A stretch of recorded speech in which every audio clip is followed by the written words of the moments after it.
കടകളിൽ നിന്ന് ഗുണ്ടാ നേതാവിന് വേണ്ടി നിർബന്ധിത പിരിവ്. തടയാനെത്തിയ പോലീസിന് നേരെ ഗുണ്ടകളുടെ ആക്രമണം.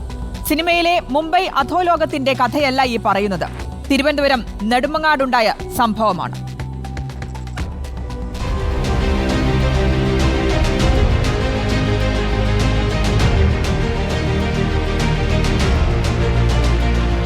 നെടുമങ്ങാട് കച്ചേരി ജംഗ്ഷനിലെ കടകളിലും മറ്റ് സ്ഥാപനങ്ങളിലും ഗുണ്ടാപിരിവ് നടത്തുന്നുവെന്ന വിവരത്തെ തുടർന്നാണ് പോലീസ് സംഭവസ്ഥലത്തെത്തിയത്. ഷാനവാസിനെ കസ്റ്റഡിയിലെടുക്കുവാൻ ശ്രമിച്ചെങ്കിലും നടന്നില്ല. ഷാനവാസ് പോലീസ് ഉദ്യോഗസ്ഥരെ ആക്രമിക്കുകയായിരുന്നു. തുടർന്ന് റോഡിൽ ബാരിക്കേഡ് വെച്ച് ഗതാഗത തടസ്സം സൃഷ്ടിക്കുകയും പോലീസ് വാഹനം തല്ലിത്തകർക്കുകയും ചെയ്തു. ആക്രമണത്തിൽ SI അജിത്തിന് പരിക്കേറ്റു.